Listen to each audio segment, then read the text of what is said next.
हरिश्चंद्र भाई, प्रेमचंद भाई, आपकी परेशानियों के साथ हम सब पूरा गांव खड़ा है। आपके अथक कठिन प्रयास से ही वो थोड़ा बहुत वहाँ काम हो पाया है और हमें पूरा भरोसा है कि आप उसको पूरा काम करवा के ही दम लेंगे। और ये बड़ी अच्छी बात है कि आपने उनके सामने समर्पण नहीं किया, आप डटे रहे, लगे रहे। और ऐसे हालात में इंसान अपना धैर्य ज़रूर खो देता है, मैं इस बात को भी मानता हूँ। और ऐसे में विवाद भी होता है, मैं इस बात को भी मानता हूँ। और ऐसे में कभी कभी बड़ा विवाद भी हो जाता है, मैं इस बात को भी मानता हूँ।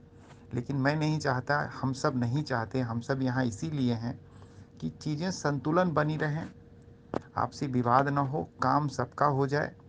अब प्रधान क्यों नहीं मानेंगे यार? कोई प्रधान कोई बहुत बड़े 30 मार खा नहीं है, बिल्कुल नहीं है। उनको करना है और वो जो कुछ कर रहे हैं अवैध तरीके से कर रहे हैं, ये सब जानते हैं। इसमें हम सबको पता होना चाहिए कि उनका काम करने का तरीका पूरी तरह से अवैध है। इसके एवज में कोई कुछ नहीं कहेगा, ना किसी के पास इतनी हिम्मत है कहने की। मैं तो खुलेआम कह रहा हूँ यूट्यूब चैनल पे। और आपको पता है कि जहाँ जो चीज़ बहुत सार्वजनिक रूप से कही जाती है तो उसका अंजाम बहुत ही बुरा होता है। लेकिन मैंने उतनी हिम्मत मैंने जुटाई कि मैं सार्वजनिक करूँगा, जिसको जो करना है कर ले, चाहे कुशवाहा हो। उसमें तो बहुत सारे लोगों का सार्वजनिक रूप से मैंने नाम लिया है। तो जब गलत है तो है, इसको मानना पड़ेगा। आपका प्रधान गलत कर रहा है, गलत है। संवैधानिक तरीके से, अवैध तरीके से, लोकतांत्रिक तरीके से, सामाजिक तरीके से, हर तरीके से वो इंसान गलत कर रहा है, ये आप भी जानते हैं। लेकिन उसकी नीयत शुरू में गलत नहीं थी, लेकिन उसको गलत करवाया गया। उसको कुशवाहा ने करवाया, कुछ प्रधानों ने करवाया, कुछ और लोगों ने करवाया कि नहीं, अच्छा काम प्रधान कभी गांव का नहीं करता है।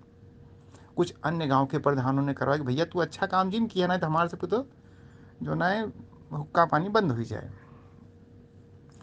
तो ये हमें भी पता है। लेकिन क्या जो आदमी गलत है, हमें हक है लोकतंत्र में, लोकतंत्र में, संविधान में हमें हक है कि हम जाएं और उसके साथ झगड़ा करें, उसके साथ हम मारपीट करें, या उसके साथ हम, हाँ, हम मानते हैं कि आदमी एक समय ऐसा होता है कि अपना धैर्य खो देता है।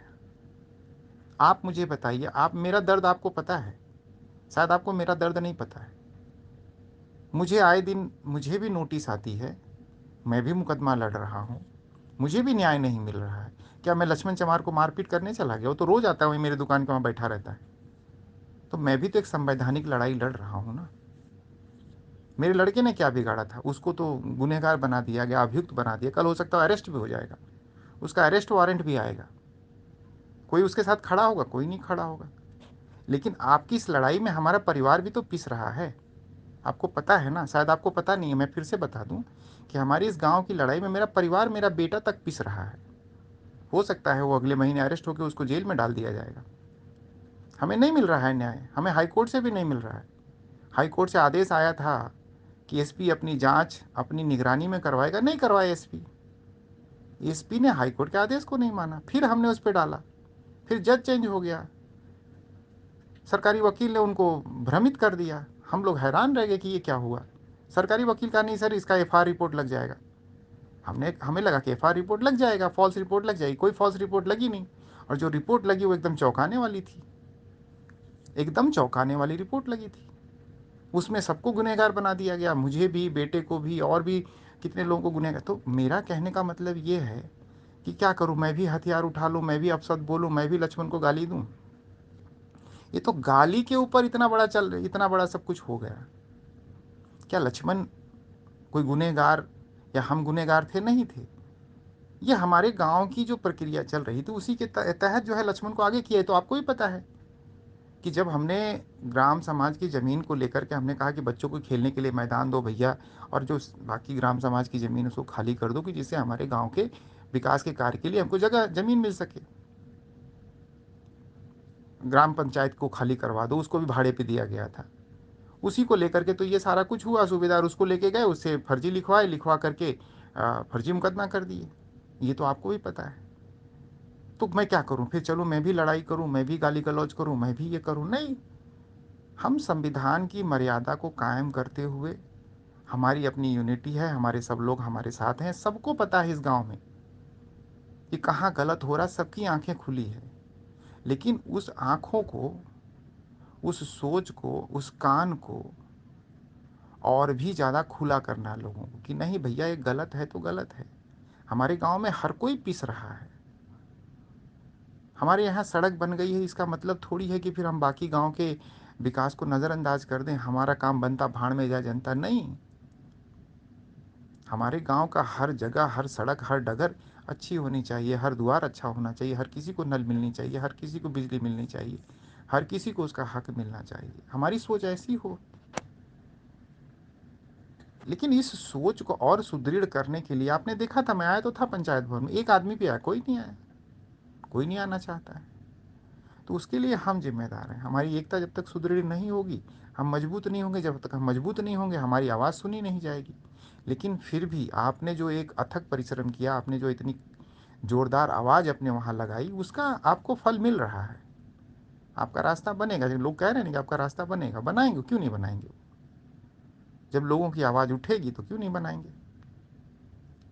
तो यहाँ पर वही तो दिक्कत है कि हमारे गांव का एक वर्किंग कमेटी जो होती है, एक एकता जो होती है, वो है नहीं, जिसकी वजह से उसका फ़ायदा सभी उठाते हैं। जहाँ भी देखिएगा, जिस परिवार में देखिएगा, जहाँ एकता की कमी होना, तो वहाँ पर अक्सर जो है कमज़ोरों को जो ताकतवर लोग हैं दबा देते हैं। ये प्रकृति का नियम है भाई, हमेशा कमज़ोरों को दबा दिया जाता है। तो कमज़ोर हम कहाँ हैं? क्योंकि हम एक नहीं हैं, एकत्रित नहीं हैं, हमारी शक्ति विच्छिन्न है, हम अलग अलग पूर्वे में बटे हुए हैं, हमारी सोच अलग अलग हो गई है। तो इसीलिए हम एकत्रित नहीं है, उसका फ़ायदा उठा लेता है। अब आप बोलिए, आप खुद ही बताइए कि एक पहलवान 2000 लोगों से कैसे लड़ेगा। अगर 2000 लोग इकट्ठे हो गए तो पहलवान को तो कुचल के रख देंगे। लेकिन एक पहलवान 2000 लोगों से लड़ सकता है अगर 2000 लोग अलग अलग अलग बटे हुए हैं। आपका गांव का प्रधान क्या है? सबसे कमजोर आपके गांव का इंसान था, उससे कमजोर कोई इंसान नहीं था। उसकी तो सरेआम वहां से गाय भैंस चोरी हो जाती थी। हमने खुद देखा था कि उसकी सरेआम गाय भैंस चोरी हो जाती थी। अपनी गाय जीते मतलब जागते हालत में नहीं रोक पाता था, आते थे उठा के लेके चले जाते थे। लेकिन आज वो आपके सामने इतना ताकतवर क्यों है? क्योंकि उसको पता है कि आप सब अलग अलग पुरवाएं बटे हुए हैं, आपके पास कुछ ताकत नहीं है।